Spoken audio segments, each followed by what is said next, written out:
Hello students, स्वागत है आपका हमारे यूट्यूब चैनल स्टडी सर्कल 24 में। कैसे हैं आप सभी? उम्मीद करते हैं सब बहुत अच्छे होंगे। चलिए, हम आज बात करने वाले हैं बहुत ही इम्पोर्टेंट टॉपिक का, चैप्टर नंबर 4 का ये टॉपिक है। ये प्रश्न स्टूडेंट्स ये 2020 के जो एग्ज़ाम हुआ था फिजिक्स के, तो उसमें भी ये प्रश्न आया हुआ, इसी से रिलेटेड एक प्रश्न दिया गया था। तो अगर देखा जाए 2021 के एग्ज़ाम के लिए ये प्रश्न इम्पॉर्टेंट भी है, तो इसको आप अच्छी तरह से देखिए। तो आपको ये प्रश्न इस प्रकार के मिलेंगे कि स्वच्छ एवं नामांकित चित्र, रेखा चित्र, चल कुंडली, धारा मापी की रचना, कार्य सिद्धांत और सुग्राह्यता, जो पॉइंट दिया उसी के आधार पर आपको लिखना है। ठीक है, तो सबसे पहले देखते हैं कि चल कुंडली धारा मापी ये है क्या। मूविंग कॉइल गैल्वेनोमीटर इसको बोलते हैं। तो इस प्रकार के जो धारा मापी हैं इसमें चुंबक स्थिर होता है, ठीक, तथा कुंडली विक्षेपित होती है। जो उसकी कुंडली होती है ना, वो डिफ्लेक्ट होगी। और चल कुंडली धारा मापी दो प्रकार के होते हैं। एक होता है निलंबित कुंडली धारा मापी, जिसको सस्पेंडेड कॉइल गैल्वेनोमीटर बोलते हैं, और दूसरा होता है किलकित कुंडली धारा मापी, जिसको वेस्टर्न गैल्वेनोमीटर भी बोला जाता है। ठीक है, अब इसका जो कंस्ट्रक्शन है उसको कंस्ट्रक्शन देखते हैं। चलिए, अब इसका कंस्ट्रक्शन देख लेते हैं। तो यहाँ से आप देख पाएंगे कंस्ट्रक्शन। तो कंस्ट्रक्शन देखेंगे तो सबसे पहले हम यहाँ पास देखते हैं ये जो डायग्राम बना हुआ है, इसको मैं पूरी डिटेल से बता दे रहा हूँ आपको। देखिए, इस डायग्राम में आप देख पाएंगे यहाँ पर कि सबसे पहले हमको क्या करना है, ये जो आप आयताकार कुंडली देख रहे हैं, आयताकार या वृत्ताकार भी लिया जा सकता है। तो ये आयताकार कुंडली लेंगे, ठीक है। ये आयताकार कुंडली ए, जिसको हमने नाम दिया है ए, राइट। और ये किसके बने होते हैं? ये तांबे के पतले विद्युत रुद्ध, यानी जो आइसो एक प्रकार से इंसुलेटेड वायर होते हैं, उसको बनाए जाते हैं, ठीक है। और हल्के अनुचुंबकीय पदार्थ जैसे एल्यूमिनियम के फ्रेम पर लपेटकर इसको रैप करके बनाई जाती है। और इस कुंडली का जो स्थायी नाल चुंबक है, यानी ये जो आप मैग्नेट देख रहे हैं ना, ठीक है, ये एन और ये एस, ठीक है, ये एक्चुअल में कौन सा मैग्नेट है? ये हॉर्सशू मैग्नेट है, ठीक है, राइट। अश्व मैग्नेट बोलते हैं इसको, हॉर्स मैग्नेट बोलते हैं, हॉर्सशू मैग्नेट, ठीक। आप देख पा रहे हैं ये इस आकार में बना हुआ है, यू शेप में, ठीक है। तो इस प्रकार से ये हॉर्स मैग्नेट, यानी आप उसको बता सकते हैं ध्रुवखंड NS के बीच में रखा जाता है। और ये वाली जो आप लाइन देख रहे हैं, ये तार है एक, कौन सा? फॉस्फर ब्रांच की, ठीक है, फॉस्फर ब्रांच की एक तार है, राइट, जिसको हम F से रिप्रेजेंट किए हैं, इसको हम F से डिनोट कर देते हैं।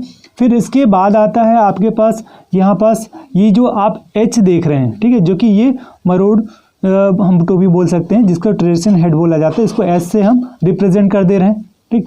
अब इसके बाद अगर हम देखें, ये फॉस्फर जो ब्रांच है, ये वायर जो दिया हुआ पतला सा, इसमें एक छोटा सा, ये आप छोटा सा जो देख रहे हैं ना, एक ये सिंपल मिरर है, जिसको हम M से डिनोट कर दिए हैं यहाँ पास, ठीक है, ये M से डिनोट कर देते हैं यहाँ पास, राइट। तो इस प्रकार ये एक छोटा सा दर्पण जो कि पत्ती के साथ, ये जो फॉस्फर जो वायर है, फॉस्फर ब्रांच की जो पत्ती है, इसके साथ लगातार क्या होता है? घूमते रहता है, साथ साथ घूमता है। समतल दर्पण पर लैंप पैमाना, इस प्रकार से प्रकाश को अरेंज किया जाता है, ठीक है, प्रकाश डालकर कुंडली का विक्षेप ज्ञात किया जाता है, जिससे कि चुंबक के जो ध्रुवखंड हैं, ये N और S, ठीक है, राइट। तो इस प्रकार से ये एक प्रकार से सिलिंड्रिकल शेप में कटे हुए होते हैं। और आप नीचे भी देख पा रहे हैं, ये क्या लगा हुआ है? स्प्रिंग लगा हुआ है, ठीक है, ये स्प्रिंग लगा हुआ है यहाँ पास, राइट।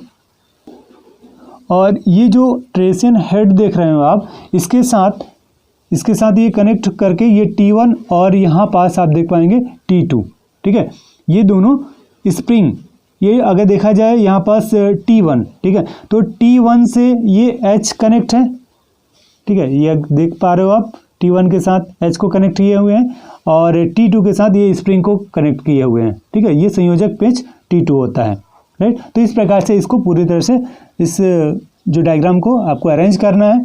अब इसका वर्किंग और थ्योरी देखते हैं। जो मैंने आपको कंस्ट्रक्शन बताया, रचना बताया, आप उसको यहाँ से लिख सकते हैं, ठीक है, ओके। आगे देखते हैं।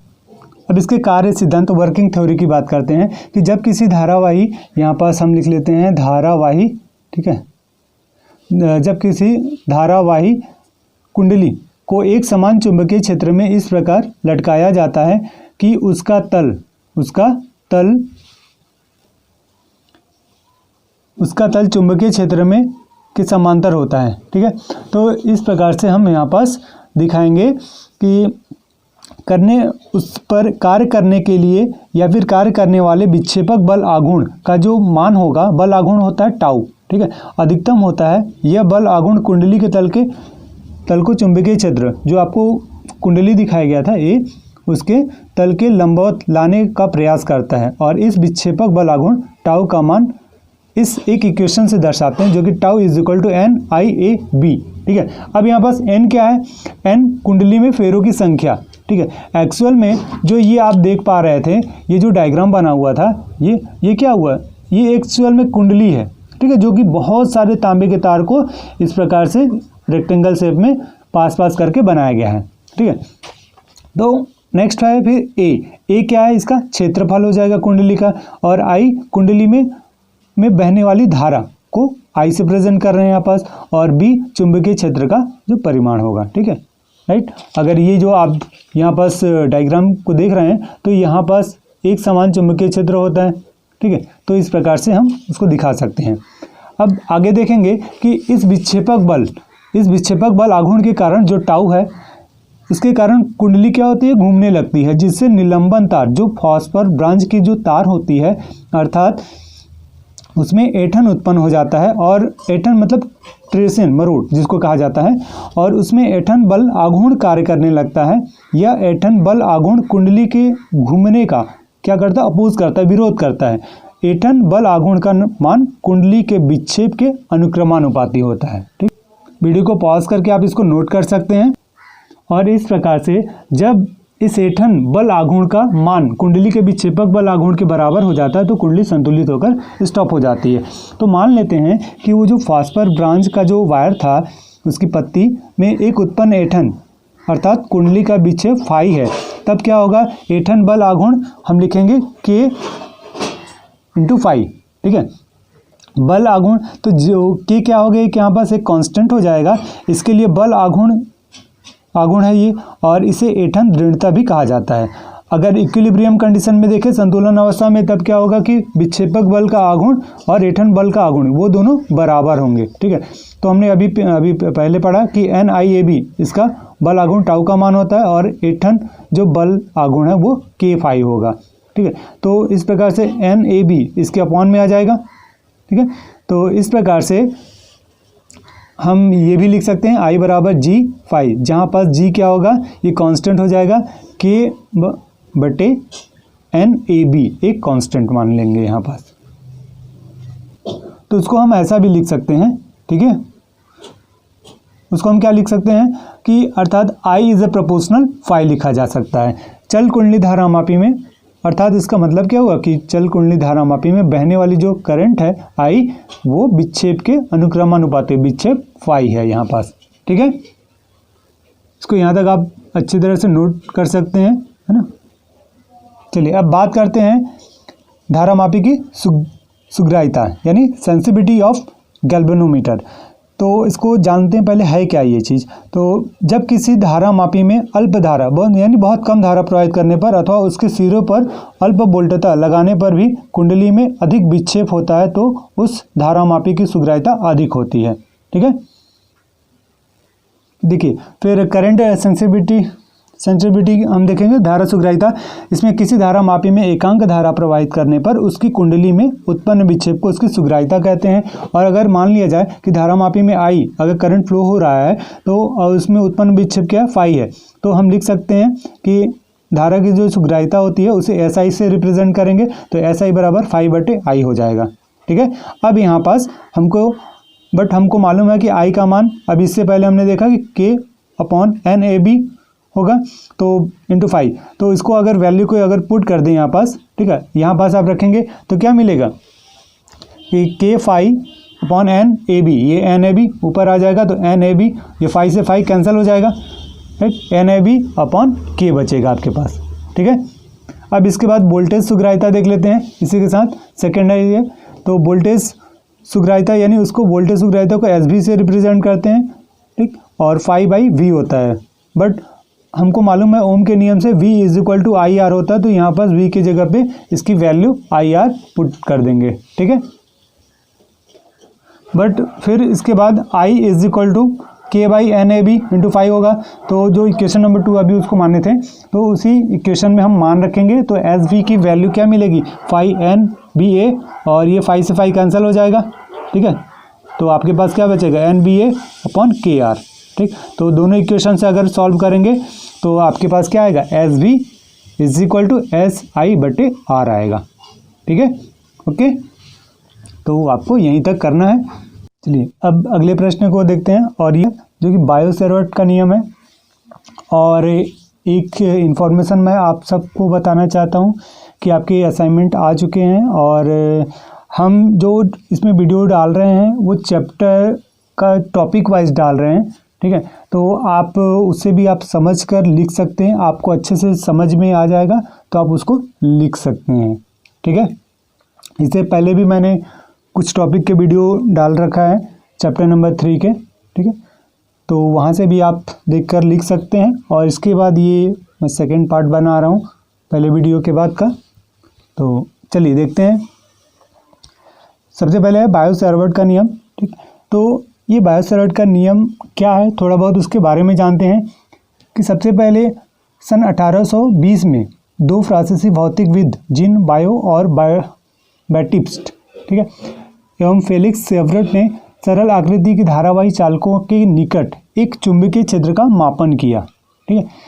और मापन करने के बाद एक नियम का प्रतिपादन किया जिसे हम बायो-सेवर्ट नियम कहते हैं, ठीक है। तो इसके अनुसार क्या है कि हम ये मान लेते हैं कि हमारे पास एक ये कंडक्टर है, ठीक है, एक चालक है XY जिसमें I विद्युत धारा प्रवाहित हो रही है, ठीक है, जिसमें I विद्युत धारा प्रवाहित हो रही है।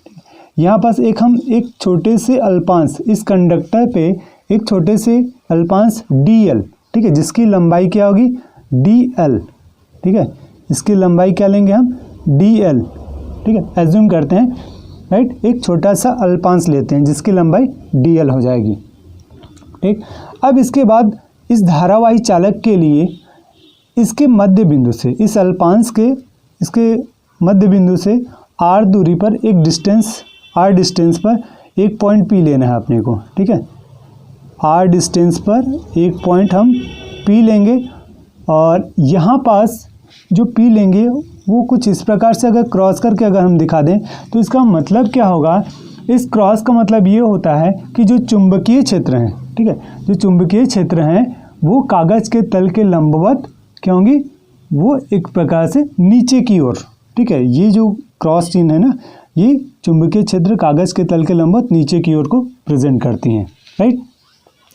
अब इस अल्पांश के बीच जो ये अल्पांश है और ये डिस्टेंस R, ये जो बिंदु P होगा यहाँ पास, ठीक है, जहाँ पास हमको चुंबकीय क्षेत्र की तीव्रता ज्ञात करनी है, तो इसके बीच का एक कोण बनता है, ठीक है, इस अल्पांश के साथ, वो होता है कोण थीटा, ठीक है। चलिए देखते हैं अब इसके बाद।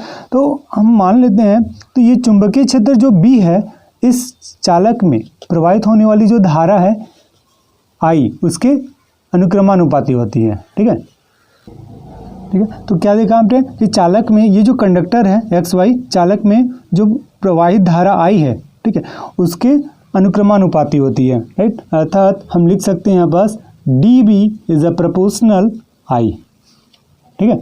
अब इसी के बाद फिर दूसरा अपने को क्या दिख रहा है, ये जो अल्पांश है ना DL, इसके लिए भी हम लिखेंगे, ठीक है, लिखेंगे हम यहाँ पास, यहाँ देखेंगे कि धारा जो ये अव्यय है एलिमेंट, जिसको स्मॉल एलिमेंट बोलते हैं, इसकी लंबाई DL के अनुक्रमानुपाती होता है, अर्थात DB इज अ प्रोपोर्शनल क्या होगा DL हो जाएगा, ठीक है।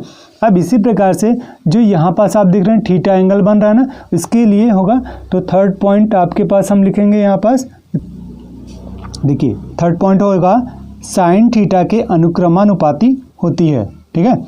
जो चुंबकीय क्षेत्र है वो क्या होगा DB साइन थीटा के अनुक्रमानुपाती होगी, और थीटा एंगल क्या है डायग्राम में कि धारा अव्यय यानी DL और उसको बिंदु P से मिलाने वाली रेखा के बीच का एंगल बनेगा। तो यहाँ पास हम लिख देंगे DB is a proportional sine theta, okay. चलिए अब इसके बाद आगे देखेंगे। ये हम तीनों, अब एक चीज़ और बचा है अपने पास, ये आप जो देख रहे हैं ये आर, ठीक है। तो चौथा पॉइंट होगा, हम उसको लिख लेते हैं। अब देखिए फोर्थ पॉइंट हो जाएगा कि धारा अव्यय से बिंदु P के बीच की दूरी r होगी और उसके वर्ग के व्युत्क्रमानुपाती होगा, ठीक है। तो क्या लिखेंगे, dB is a proportional 1/r², ठीक है। अब क्या करना है, चारों को एक साथ लिख देंगे, ठीक है। चारों को एक साथ लिखेंगे तब क्या मिलेगा हमको, dB is a proportional IDL sin theta बटे r², ठीक है। ये प्रोपोर्शनल का साइन रिमूव होगा तो अपने को क्या मिलेगा, k, यानी dB इज इक्वल टू, यहाँ एक k कांस्टेंट हो जाएगा, IDL sin theta upon r², ठीक है। अब ये k क्या है, एक कांस्टेंट है, ठीक है। यहाँ पास लिखना है कि k एक कांस्टेंट है, तो जहाँ k एक नियतांक है, ठीक है। अनुपातिक नियतांक हम लिख सकते हैं, तो नियतांक भी लिख दीजिए, अनुपातिक नियतांक, ठीक है। ओके, कांस्टेंट होगा ये। इन एसआई सिस्टम, एसआई पद्धति में क्या होगा, वायु या निर्वात के लिए हम लिख सकते हैं वायु या फिर निर्वात, है ना, एयर एंड वैक्यूम के लिए k is equal to mu naught upon by 4 pi, ठीक है। ये टेस्ला होगा, राइट, टेस्ला मीटर पर एम्पियर होता है। ऐसा ही सिस्टम देखते हैं, तो वायु या निर्वात के लिए k का मान जो होगा म्यू नॉट बाई 4 पाई होगा, ठीक है। म्यू नॉट क्या है यहाँ पास, निर्वात की चुंबकशीलता, ठीक है, परमेबिलिटी बोलते हैं उसको ऑफ मैग्नेट। तो अब इसकी वैल्यू आप ये वाले इक्वेशन में आप रख दीजिए, इसको इक्वेशन 1 ले लीजिए। तो आप इक्वेशन 1 में रखेंगे तो समीकरण 1 में रखने पर क्या मिलेगा आपको, dB इज इक्वल टू, इसकी वैल्यू म्यू नॉट बाई 4 पाई और IDL sin थीटा। ये बहुत ही इंपॉर्टेंट फॉर्मूला हो जाता है इस चैप्टर में। जितने भी डेरिवेशन आप आगे पढ़ेंगे तो सब में इस फॉर्मूले का यूज़ होगा, ठीक है। तो इसका यूनिट लिखना है आपको, टेस्ला भी लिखना है, ठीक है। तो साथ में उसको भी लिख दीजिए, आप टेस्ला लिख दीजिए यहाँ पास, ठीक है। और हाँ, एक चीज़, म्यू नॉट बाई 4 पाई, इसके जगह पे हम देखिए ये भी यूज़ कर सकते हैं, और करके आप ये भी दिखा दीजिए कि dB इज इक्वल टू 10⁻⁻7 भी लिखा जा सकता है, ठीक है। IDL sin theta upon r², ठीक। तो ये भी लिख सकते हैं हम यहाँ पास, ओके, ये आ गया, ओके। तो इसको आप वीडियो को पॉज करके अच्छे से नोट कर लीजिए, ठीक है। चलिए अब हम लोग देखेंगे बायो-सेवर्ट नियम और कूलाम के नियम की तुलना करना। दोनों नियम की तुलना करना। कूलाम का नियम हम पहले ही भी पढ़ चुके हैं चैप्टर नंबर 1 में। तो देखिए कूलाम के नियम से क्या होगा, इसकी value DE is equal to 1/4 pi epsilon naught DQ by r², ठीक है। और अभी हमने बायो-सेवर्ट का नियम देखा, इसके according dB is equal to mu naught by 4 pi IDL sin theta by r², ठीक है। तो इसकी तुलना करना है, समानता और असमानता हम दिखाएंगे। तो यहाँ पास आप देख सकते हैं, ठीक है। तो सबसे पहले हम समानता देखेंगे इसका, ठीक है। यहाँ पास आप देख लीजिए समानता जो दिया हुआ है, इसके अनुसार सबसे पहले बायो-सेवर्ट नियम और कूलाम का नियम। तो इसमें क्या है कि इसमें चुंबकीय क्षेत्र दीर्घपरासी है, क्यों, क्योंकि यह व्युत्क्रम वर्ग नियम का पालन करता है बायो-सेवर्ट, और जबकि कूलाम का नियम, इसमें भी विद्युत क्षेत्र दीर्घपरासी होता है, क्योंकि यह भी व्युत्क्रम वर्ग नियम का पालन करता है, क्योंकि दोनों नियम व्युत्क्रम वर्ग नियम को ही फॉलो करते हैं, ठीक है। सेकेंड है स्रोत I इंटू DL। DL एक वेक्टर क्वांटिटी है, में चुंबकीय क्षेत्र क्या होगा, रैखिक होगा। और इसके लिए कूलाम के लिए कि स्रोत जो DQ है, इसमें स्थिर वैद्युत क्षेत्र रैखिक होता है। और आगे देखिए कि थर्ड पॉइंट, इसमें अध्यारोपण का सिद्धांत लागू होता है, और इसके लिए इसमें भी अध्यारोपण का सिद्धांत लागू होता है, ठीक है। अब देखते हैं यह असमानता देख लेते हैं। तो इसमें पहला पॉइंट बन जाएगा अपने पास, इसमें चुंबकीय क्षेत्र सदिश स्रोत IDL द्वारा उत्पन्न होता है, और इसमें विद्युत स्थिर वैद्युत क्षेत्र अदिश स्रोत जैसे DQ द्वारा उत्पन्न होता है, ठीक है। सेकंड पॉइंट बनेगा इसमें कि इसमें चुंबकीय क्षेत्र सदिश विस्थापन वेक्टर R और धारा अव्यय I इंटू DL दोनों के तलों के लंबवत होता है, जबकि कूलॉम के लिए इसमें स्थिर वैद्युत क्षेत्र स्रोत को प्रेक्षण बिंदु से मिलाने वाले विस्थापन सदिश के अनुदिश होता है। ठीक है, चलिए आज के वीडियो में हम इतना ही देखते हैं। ठीक है, अच्छा एक टॉपिक और बचा हुआ है, उसे भी हम बताते हैं आपको। स्टूडेंट्स इस वीडियो को ज़्यादा से ज़्यादा शेयर कीजिए ताकि और भी लोगों का हेल्प हो सके, और अगर वीडियो पसंद आई हो तो लाइक और सब्सक्राइब कर दें। थैंक यू, मिलते हैं आपसे अगले वीडियो में।